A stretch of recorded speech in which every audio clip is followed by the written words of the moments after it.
Okay, so today I wanted to do a video about capitalism.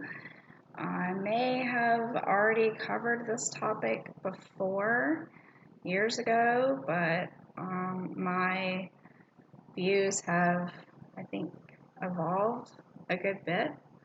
I'm much more cynical about capitalism than I used to be. You might even say that I hate it. Um, that would be a fair assessment.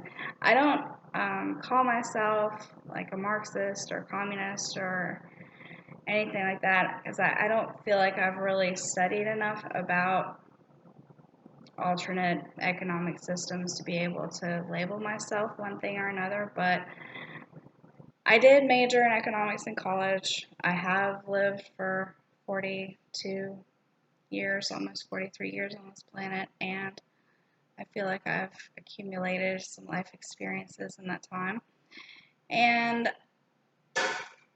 the more I go through life and the more I talk to other people who are sort of a similar mindset to me, in that they don't think that chasing after money should be the center of a culture's existence or a person's existence.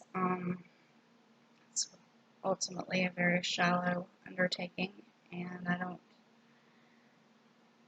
I mean, they've done studies to show that above a certain income amount, money doesn't really improve your happiness or your life very much. And I think that, and also coupled with all of the negative social effects that income inequality has, um, I think that's a good enough reason to condemn capitalism and hope that eventually it is thrown on the scrap heap of history where it belongs. So, anyway, I'm just going to go through a brief list of things that I don't like about capitalism.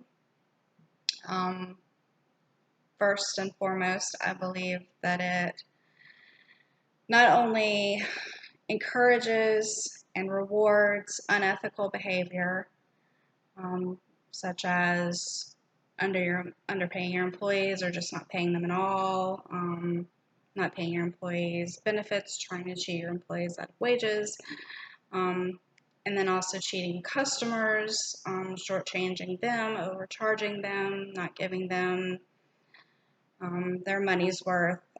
Planned obsolescence, for example, I think is a big example of unethical behavior that is rewarded.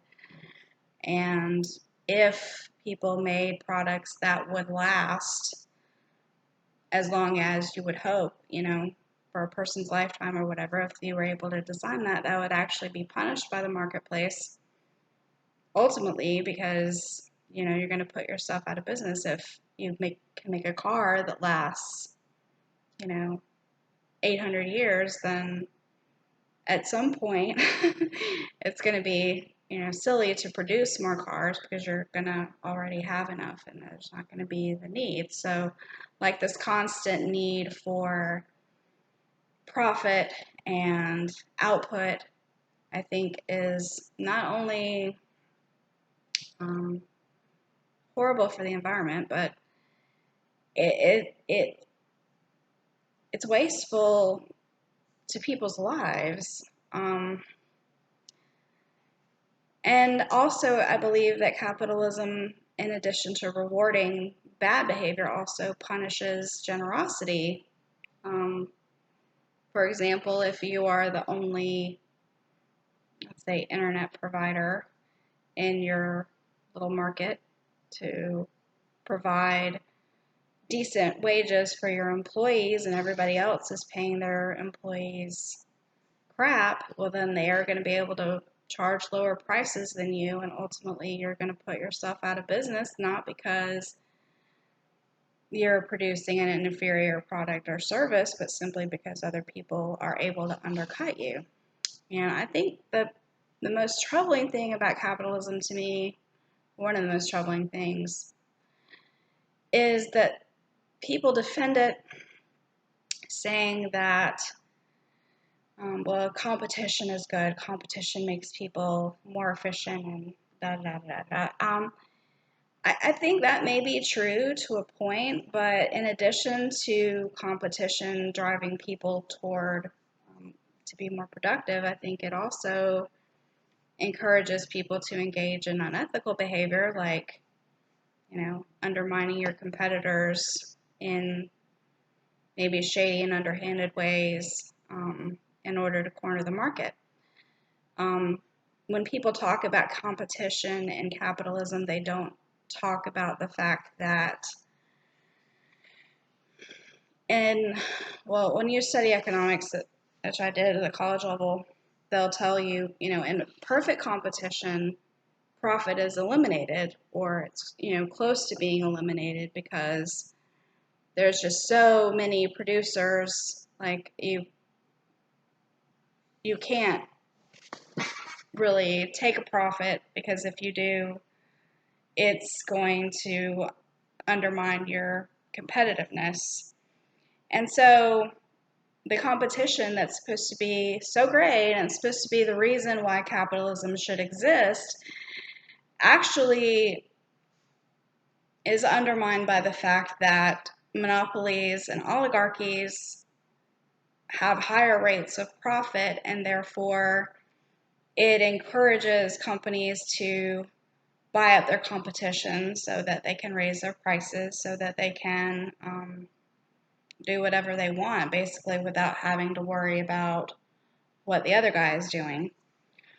And that's why, without strenuous intervention in the quote-unquote free market, you tend to see bigger and bigger competitors driving out the smaller competitors, and especially for industries that have a high cost of entering the market in the first place, you're going to see a decrease in competition over time, which is going to be great for the company and great for their profits, but it's going to be bad for their employees. It's going to be bad for their customers.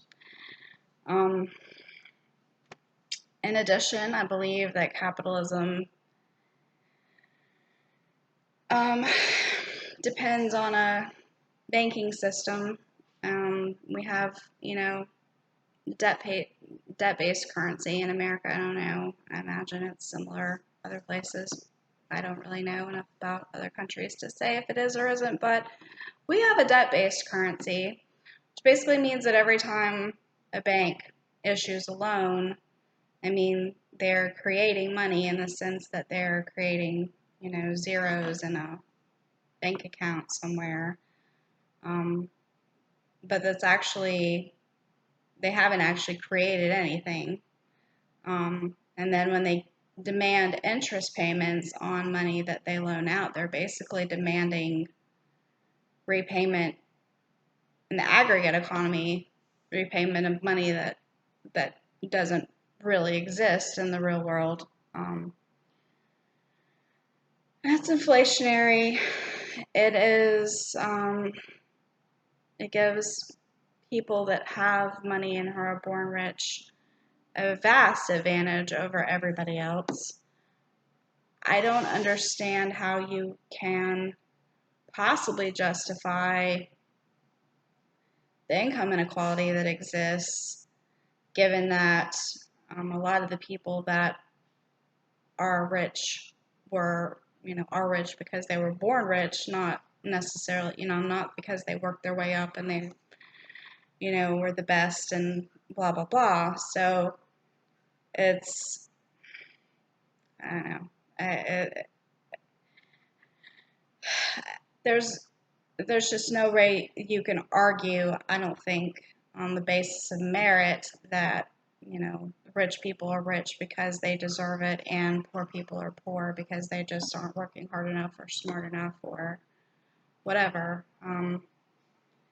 I think it's immoral to have the control of resources in the hands of a very small group of people, while a very large group of people, over the world are suffering and in poverty and have to worry about where their next meal is coming from and if they have, a roof over their head, whatever. That is not acceptable to me. And it seems to me like capitalism depends on there being a lot of poverty and a lot of suffering in the world, and poverty is never ever going to go away under a purely capitalistic system. It's much more likely that we'll experience complete global ecocide to the point that the earth will no longer be able to support human life. I think that is a much more likely outcome than the outcome of, everybody having a comfortable existence and being middle class. So, the people that try to say that, oh, we were just a bunch of poor forest-dwelling schlubs, with no hope before capitalism came along and brought all this wealth and blah blah blah. No, I don't buy into that at all. I think that capitalism does a good job at aggregating wealth, but I don't think that I think it's the work of the people, usually making, crap wages. That's what produces the things that, has supposedly created all this prosperity and stuff. But, I'm not feeling very prosperous. I know that I don't have as good a prospects income-wise as even my parents' generation did, and I largely blame capitalism and the fact that our government has been co-opted by rich people who want to legislate in their own interests at the expense of everybody else. So anyway, that's basically what I wanted to say. I'll probably make future videos, but that's an introduction to how I'm feeling about capitalism now. And thank you for watching.